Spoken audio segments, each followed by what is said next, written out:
But there's something about Van Gogh's legacy which is much more important than his fathering this or that ism of modern art. Vincent's passionate belief was that people wouldn't just see his pictures, but feel the rush of life in them.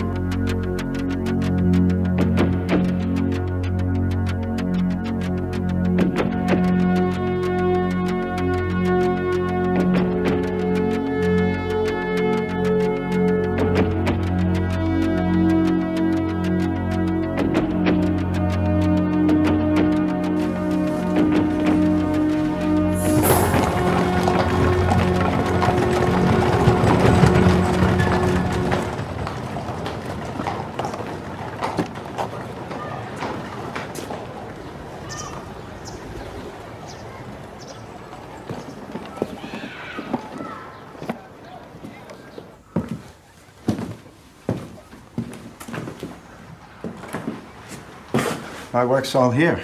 You didn't sell anything. Not yet, but Aurél's review was excellent, really wonderful. That review was absurd. I don't deserve anything that man said. Far from it. Yes, you do. The review will help. I think I'm beyond caring what anyone thinks, but I care what you think, Teo. Tell me, I want to know the truth. Am I a good painter? You're not a good painter, Vincent. You're a great painter. Are you sure? Of course I'm sure. Why would I lie to you? I mean, you're my brother. You're my brother. Hello and welcome to True Crime Rocket Science, the most credible voice in true crime. Of all the episodes that I've put up so far on Vincent van Gogh, this is probably going to be the most important one, and also one that you are going to need to concentrate and have a space wherever you are, wherever you're listening to this, to take in the information without distraction, where you're able to focus on the narrative as it comes out. If you're not able to do that, then maybe you might need to listen to this video a couple of times. So as I mentioned, this video is going to deal with the very serious territory which deals with the myth of Vincent van Gogh. Now, probably the one thing that's either equal to or more something that resonates with people who know Vincent van Gogh is the story that he committed suicide. So either him being the mad artist and committed suicide is equal in proportion to how people think of Van Gogh, or the suicide is even more of a powerful sort of backstory to him. And it's not a powerful backstory for nothing. So 130 years later, how can true crime come to such a old case, such a case that is so well known, and change anything? And one of the questions is, can it change anything? The answer is it can. I'm going to get to that by dealing with how Schnabel deals with and how he interprets the death of Vincent van Gogh. How I'm going to do it is I'm just going to take you through the final journey of Vincent van Gogh. In other words, where we finished off the previous episode was where Van Gogh is kind of in the asylum and he's talking to the priest, and then the next thing he is sort of released, right? He's released back into society. And this happened kind of in fairly late May, I think around about May 20th, 1890. So we're getting a bit ahead of ourselves in terms of the chronological timeline, 130 years ago today. But it's important that we sort of are aware of what has been said in advance, so that as we go through the timeline chronologically, we can see why that probably doesn't make sense and why it doesn't line up. To be clear, Schnabel spends very, very little time on this last aspect of the Vincent van Gogh story. Essentially, his movies divided into 4 dialogues. There's the dialogue with Gogh, which is sort of somewhat normal filmmaking. It's sort of part of the various dramatizations in Paris, at the cemetery in Arles, a little bit inside the Yellow House, right? So Gogh takes up a certain amount of the film. Then there's the dialogue between Van Gogh and Dr. Ray, the guy who treated him for his ear, and that also just really amounts to Dr. Ray looking straight into the camera, asking questions and talking. Not really very much happens, just basically straight dialogue. And then from there, there's the long section with a priest in the asylum, also a long dialogue of like 7 or 8 minutes. And then the fourth and final dialogue is with Gachet. And of these 4 dialogues, 2 are of real importance. Arguably, well, I guess one could say 3. But basically the dialogue with Gachet and Gogh are very important in terms of the ear incident and the death of Vincent van Gogh, respectively. The dialogue with the priest I don't think really happened, but it's useful in some ways. The dialogue with Dr. Ray I don't think really happened that way. I don't think it's very authentic, but is somewhat interesting. But the 2 very important characters that come to the fore are Gogh and Dr. Gachet. And we're going to get to know both those characters very well in the next 2 months. So between March and April, we're going to spend quite a lot of time trying to get to know, first of all, Gogh and then Dr. Gachet. So if we go back to At Eternity's Gate, and we have that sort of moment where Van Gogh is sort of told, well, Dr. Ray's here, you're free to go. What happens next is kind of one of the few dramatizations in At Eternity's Gate that is almost, I won't say it's original, but it sort of adds to the narrative that I certainly wasn't aware of. So what he depicts from that moment is, so Van Gogh leaves the asylum. That's not actually shown. Instead, what is shown is Dr. Ray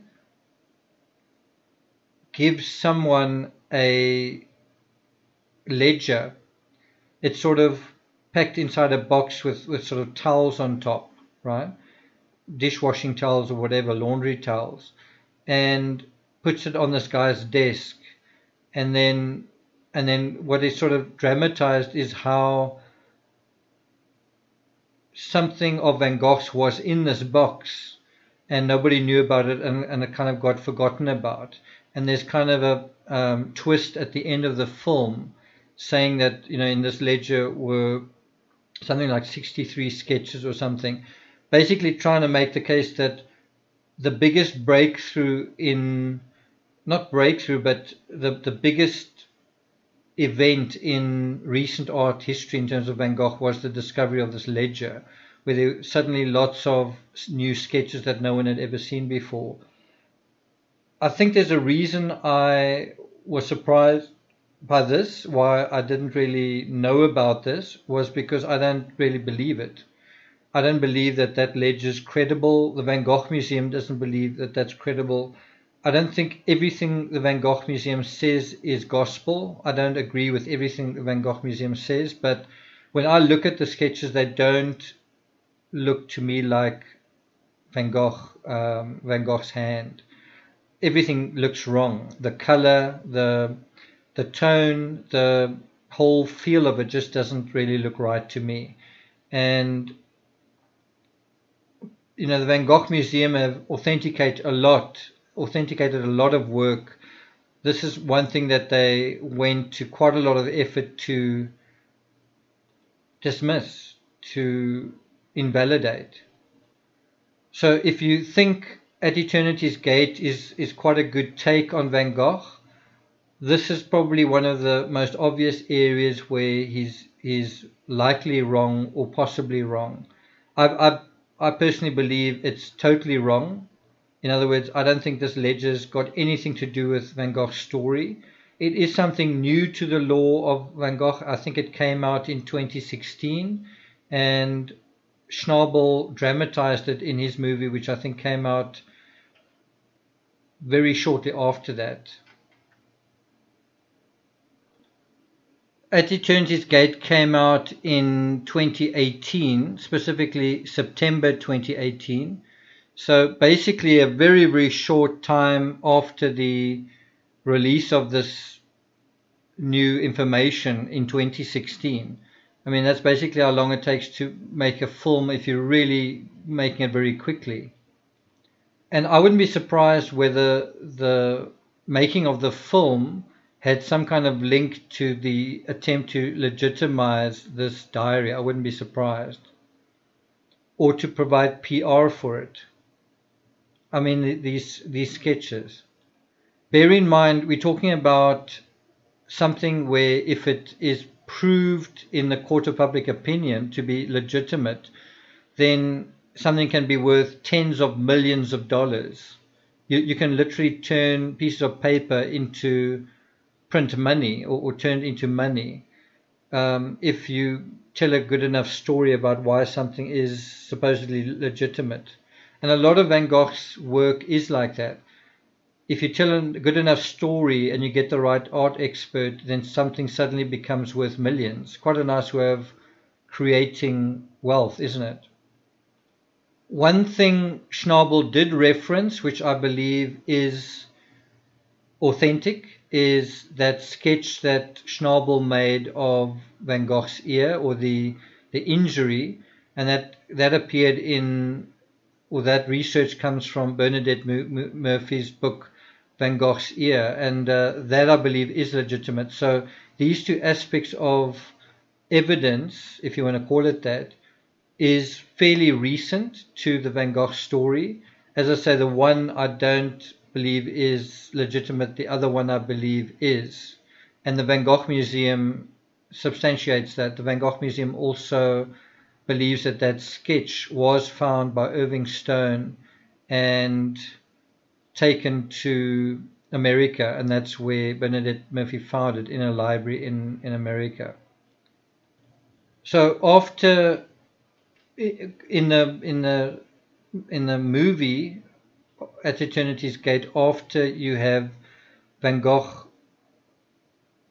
being allowed to leave the asylum, you have this little dramatization of Dr. Ray bringing this box, right? And then it kind of seems a little bit out of place, and then some kind of cleaner or someone just sort of absently takes a ledger out of the box and adds it to a sort of a informal library of other ledgers on the shelf, and kind of forgets about it. And then from there, the movie then returns to Van Gogh, subsequent to the asylum, what happens next. And you kind of have a horse loudly clopping past, carrying with a carriage behind it. And we are now in Paris. This is what is being depicted. And Van Gogh is standing in front of a blue door, which is his brother's home, his brother's apartment in Paris. Now, for a couple of reasons, I don't believe Schnabel filmed this on location. We know exactly where Theo Van Gogh lived in Paris. I went there when I visited Paris, and I'm going to talk to you about that. At the time that Van Gogh went there, I'm going to take you through that. Just bear in mind the last journey of Vincent van Gogh took place just over 2 months. So the end of May, where he went to Paris, and then June and July in Auvers-sur-Oise, right? Schnabel, so this is a 2-month thing that I'm going to take you through day by day. Schnabel spends around about 20 minutes, probably less than 20 minutes, depicting this last journey. And if you bear in mind that a big chunk of these 20 minutes are taken up by the credits, at least 5 minutes, and then another 5 minutes or so by the conversation with Dr. Gachet. He basically leaves less than 10 minutes to this crucial part of the Van Gogh story. And I think the reason why it's so short is he just simply either hasn't thought about it or didn't know what to say about it. And we're going to get to that in a few moments. So now we're at the apartment. Van Gogh enters the apartment. It's the audio clip I played for you at the beginning. And Van Gogh is first of all confronted by all his artworks, sort of like piles of it against the walls, behind doors, under beds, basically just cramming up the apartment of his brother. Why? Because he hasn't sold them. Why? Because he's painted so much. Why? Because he's sent so much to his brother, who's an art dealer, to sell, and his brother hasn't been able to sell them. And Van Gogh's quite stung by this, just the sight of it. He's sending his artworks away, and now he just sees all of them in one place, and he's confronted by the volume of his work, but also the scale of his failure. Suddenly seeing all these artworks in one place, but then also seeing it with two people present that have been living with his artworks, literally living with the art sort of clogging up their home, right? And that is Theo and Joe. And Joe is holding a baby, and the baby at this point is probably around about 2.5 months old at this point, so really an infant child. And Van Gogh is sort of wandering through there and asking about Gogh, as Gogh, asked about me. And although I've watched this movie a couple of times, what struck me, I think for the first time watching it now, was you clearly see Van Gogh's right ear. Of course, it wasn't the right ear that was cut off, even though the painting that he did seems to show that. It was actually the left ear that was cut off, but obviously when he paints himself, he's looking into a mirror. That's why you see that.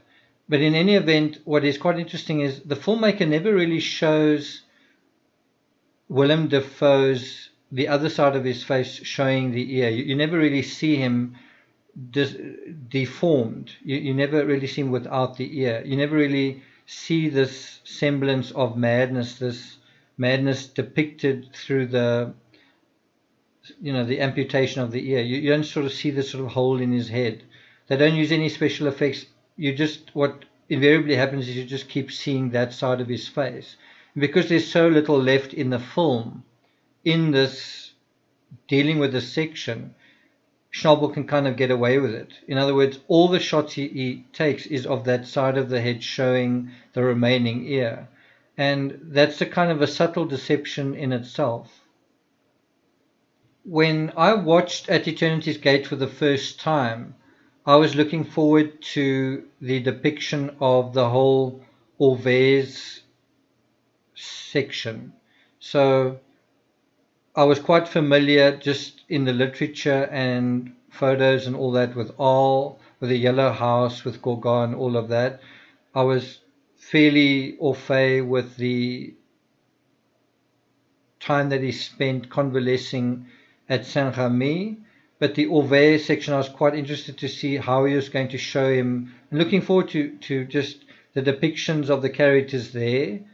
The innkeeper, the innkeeper's daughter, Dr. Gachet's daughter, the meeting with his brother in Auvers, all of that. And none of that was shown, just simply not depicted at all. You didn't see, in the last 80 days of his life, Van Gogh painted 75 paintings. So every day he went out to paint, and Van Gogh Schnabel doesn't show that at all. Instead, he just shows Van Gogh sitting down, static, painting one of the most famous paintings in the world, and certainly one of Van Gogh's most famous, if not the most famous painting, the portrait of Dr. Gogh. And we're going to talk quite a lot about this particular portrait closer to the time. But instead of depicting Van Gogh sort of walking daily, getting up early, industriously, productively, and walking out into the countryside and painting, you don't see any of that. I don't play that clip at the beginning from Simon Sharma talking about the rush of life for nothing. Van Gogh clearly felt that rush of life, and that is what got him up in the morning and got him out into the countryside. He wasn't just painting because he loved painting, he was painting because he loved nature. And yet this is not depicted really at all in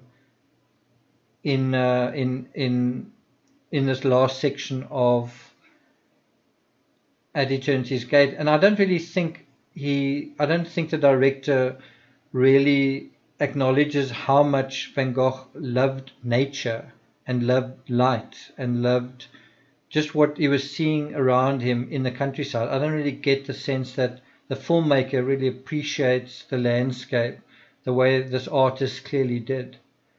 And that is why I agree with that one reviewer who said Schnabel's film doesn't get the clarity of a single Van Gogh painting. And I think that is the reason why. Because Schnabel just didn't see the landscape himself.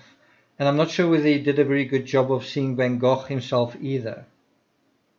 Which is why I sort of feel like, did the filmmaker do this as a PR exercise for this controversial diary? I mean, that's just something I'm speculating on, but it's hard to not be cynical about it.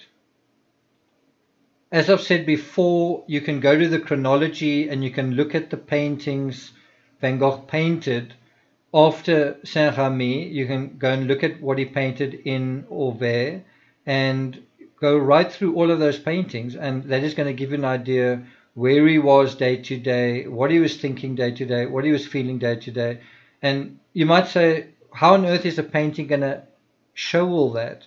Well, bear in mind, Van Gogh's work is often very symbolic. He's not just painting a tree. He's not just painting a landscape. He's trying to convey emotion, sometimes loneliness, sometimes excitement, sometimes just a love of nature and an enjoyment of the light and the soothing creation that is out there in the landscape. And this brings us at last to the moment of truth, as someone said in The Matrix, except this isn't the moment of truth, this is the moment of more myth-making. Now, what is probably worth saying at the outset, this isn't the depiction of lust for life. It's not a depiction of a suicide. So at least that part, as far as I'm concerned, is right. So, and this part is very, very quickly, it's depicted very, very quickly. It's almost like if you blink, you'll miss it. And it's around about 90 seconds long, the whole scene, unbelievably. It takes place between about 16 minutes 35, about 15 minutes and 16:35 remaining in the film. Somewhere around there. So around about 90 seconds. And the scene opens with Van Gogh sitting in kind of, looks like an abandoned courtyard. Maybe it's sort of in a farm scenario where some of the buildings have either been abandoned or something. Anyway, and he's in the middle of kind of a, I wouldn't say a garden, but just a patch of a field of grass and flowers, not necessarily attended, but semi-domesticated, I would say. It's not completely wild, but also not completely like a garden, somewhere in between. And you catch just a glimpse of this, and this is saying basically in a moment that this is where the incident happened. This is where Van Gogh died. And this is already very different to the depiction of Van Gogh dying in the wheat field of crows. First of all, he's not in a wheat field. Is in a largish field of grass, but it's certainly not a wheat field, and there are no crows. And the last picture he's painting isn't wheat field with crows either. And you can clearly see from the top right of the painting, he hadn't finished covering the canvas with paint. So that was very clearly the last painting he painted, right? Then in the next scene, and again, if you blink, you'll miss it, you sort of see two youngsters run out of kind of like a black tunnel for no reason. That they just sort of appear, and they run to Van Gogh, who's sort of painting by himself. And then again, for no reason, one of them pulls out a gun out of like a holster. And then also for no reason, they sort of kind of scuffle with Van Gogh. At one point, it looks like the one is trying to shoot the picture that he's painting, which makes no sense. Then there's some kind of three-way tussle with a gun. Nothing is said. There's absolutely no dialogue with anyone. And then the scene sort of reverts to, you sort of see Van Gogh walking, and you just sort of see his face. And then later on you hear a shot. So even this isn't actually depicted. It is kind of out of sight, this moment. Now, the scene then jumps back to the youths sort of saying, please don't tell our parents what we did, or something like that. That's kind of the only dialogue. And then with Van Gogh now out of the picture, these youths sort of pick up his painting supplies, both of them, and they sort of run away with it. And then the next thing, you see them burying this last artwork that Van Gogh was busy with, which arguably could be worth more than all the other artworks put together. But in any event, you see them put it on the ground, and then they throw dirt over it, and then that's the end of that scene. And then the next scene, you see them throwing the gun into the river Oise. So Auvers-sur-Oise is on the river Oise. I'm not quite sure how to say it. So it's anyway, and the whole town runs along this river. And I've walked along the river. It's sort of, the river is near to everything because it runs along the railway, it runs along the road, it runs along the village. So the river's never far away. Anyway, so it depicts the kids throwing the gun into the river with a plop. And then it's back to Van Gogh walking home. Now suddenly he's in a wheat field. Suddenly he's walking across a field. I can't really tell you how absurd this is on so many levels, because if you've ever been to Auvers, in order to get to the wheat field, you've kind of got to climb over quite a steep, I wouldn't even call it an embankment. It's not a cliff either, but it's quite a steep hill. So the river has sort of sculpted the landscape in a way that there's this very steep ridge along which the village has strung itself along, not from bottom to top, but basically from side to side. It's a long ridge going along a long way. And so the village itself is kind of like a string. It's like spaghetti strings going along the contours of the ridge. So in order for Van Gogh to get to the fields which are on the other side, means he would have had to have climbed over the ridge to get there. I guess the only way you could counter-argue that is if you say, well, this picture he was painting was kind of on the farmland away from the village, right? So you're going to say, okay, in order for Van Gogh to be walking across the wheat field, he had to be up on that ridge on a farm somewhere as it is. The problem is the river is down on the other side of the village. Now you can say, well, I don't think maybe that part's wrong. Maybe the children or the youth didn't throw the gun into the river. Well, I don't know much about that. Like, personally, I don't think the gun belonged to them. I don't think this part is authentic at all. I will later tell you what I do think is the correct version based on facts that we do know. But of course, the gun that was auctioned off was found in a field, not in the river. I don't believe that gun is true either. And of course, by saying it is authentic, this piece of scrap suddenly becomes worth, again, tens of thousands of euros. And that was actually sold last year for a princely sum. Do you see where all of this is going? If you tell a certain kind of story, you make a lot of money. And incidentally, this particular version, the accidental shooting, is basically from Knife and Smith's book, Van Gogh, The Life. And although they've done some fairly decent research looking at the dynamics going on with Van Gogh and finding out about some of the people that lived there, including one particular kid called René Secretan, there is some useful research there. The actual depiction in the book is basically also like a paragraph dealing with this. It's just laughably unthought out. So in terms of true crime, it is like spending 99% of your story dealing with the backstory and then less than 1% sort of looking at the crime scene and actually doing all of that. And that raises like a really important question. Where is the crime scene? Where did this actually happen?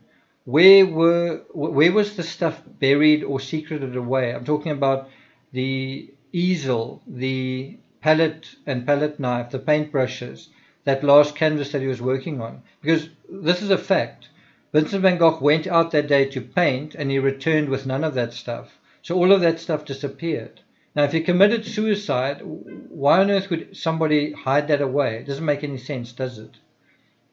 If he committed suicide, why would the gun that he used to shoot himself disappear from the scene? Doesn't make any sense, does it? Also, if he wanted to commit suicide, why would he shoot himself through his stomach, which it took him about 30 hours to die? If he wanted to commit suicide, why didn't he commit suicide? Why not shoot himself again or just shoot himself properly? Right? So there are a heck of a lot of legitimate questions to ask from a true crime perspective.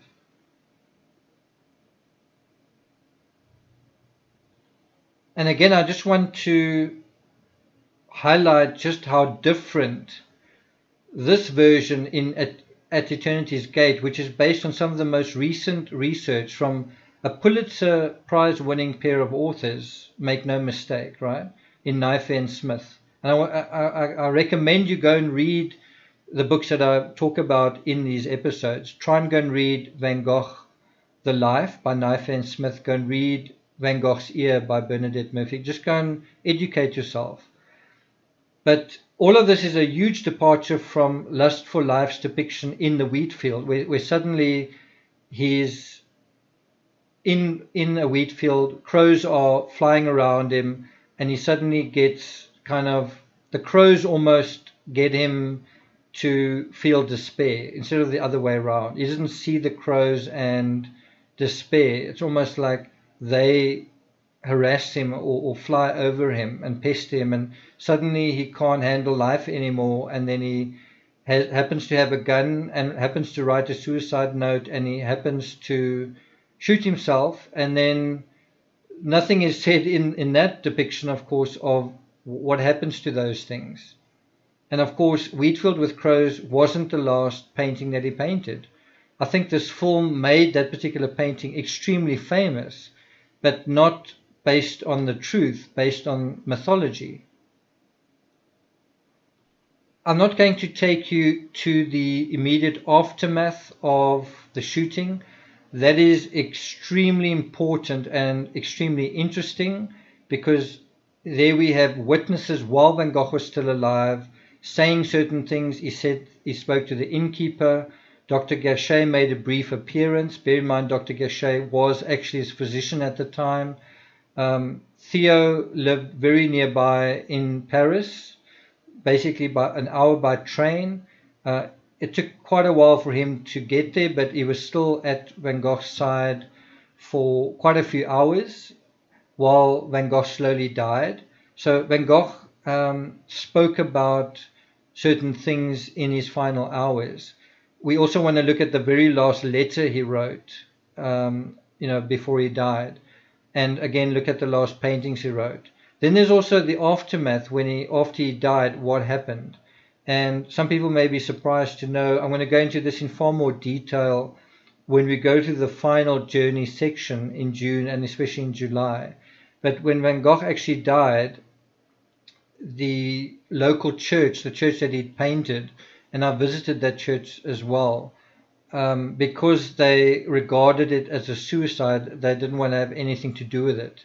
So Van Gogh's wake actually took place in the inn where he was living. So the innkeeper kind of, had gotten to know him, had sort of formed a friendship with him, and out of respect for him and out of love and conscientiousness, he kindly turned his whole establishment into kind of a funeral. And you actually had where people perhaps would normally, I don't want to say, where people normally ate, but basically in the similar area where the hotel would normally function, kind of had a dead body lying in state, and all of Van Gogh's artworks kind of around him and sunflowers. I think it must have been quite an incredible scene. But I actually ate in that restaurant just below the staircase. I'll tell you guys about that as well. But it's kind of a funny and in a way a sad thing to bear in mind when you think about the Revue Inn, and you think about, you sort of look inside and then you think, well, Van Gogh's body actually lay here for a couple of hours when people paid their respects. It brings it into kind of a stark reality. We're going to deal with the nature of the gunshot wound and all that kind of thing. Eventually we will get to that. So that basically is it for this episode. Again, just to emphasize, it's depicted as an accidental shooting, which is a departure from a suicide. In other words, it's not Van Gogh shooting himself. It is someone else shooting him, but in their view by accident. And I don't agree with that. I agree that it wasn't a suicide, and I agree that someone shot him, and not Van Gogh shooting himself with his own weapon. Someone else shot Van Gogh with a gun that wasn't Van Gogh's gun, right? And that is what is depicted in At Eternity's Gate, a movie that came out in 2018. So does it challenge the current mythology around Van Gogh? Absolutely. Does it challenge it very well? Absolutely not. Does it challenge it in an authentic way? Well, there are moments of authenticity, but most of it isn't very credible. And that's why you need true crime rocket science to fix that. And, in the closing credits, the movie basically puts it in black and white, just saying that he died of a bullet wound, and he never mentioned the boys. He never mentioned the incident. Well, maybe he didn't mention it because it never happened. It's not quite as simple as that, because something else happened, and the question is, did he mention that? And that is going to be the very difficult hurdle to climb. But as I believe we can climb it. I believe I have.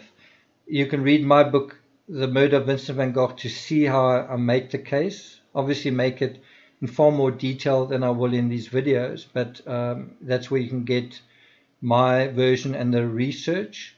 And this is when Schnabel jumps back to this ledger filled with, it's 65 drawings, which are now suddenly worth millions. That was the importance of that kind of random depiction between the asylum and Van Gogh going to Paris, and then, the last 2 months of his life.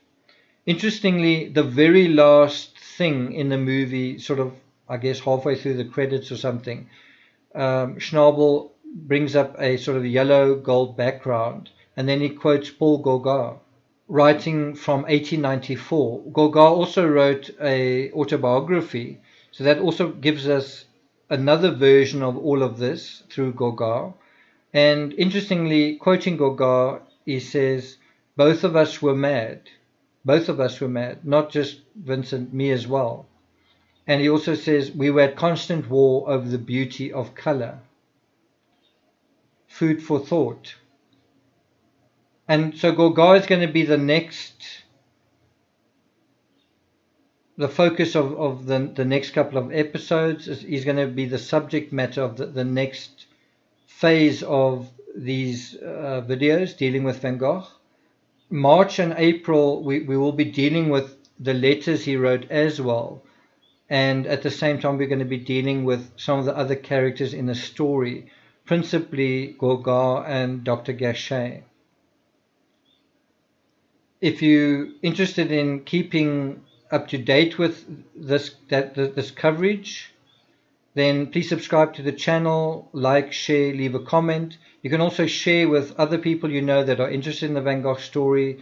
Use the link to email the YouTube link to people, or you can also WhatsApp it, but please spread the word. And then for those interested in the Chris Watts case on Patreon, you can go and look at something I've put up today, a new series on Patreon, Patreon/TCRS, called Mini Clips. It's basically just short clips of interesting moments in some of the interrogations where Watts provides some interesting detail. And then you can also find on Patreon the latest episode in the Atkinson transcripts, which is a 15-part series under the $1 tier. I'm also in the process of uploading the third audiobook on Chris Watts, Two-Face Epilogue, which is the 9th and final book in the Two-Face series. Thank you for listening, and I'll see you guys next time.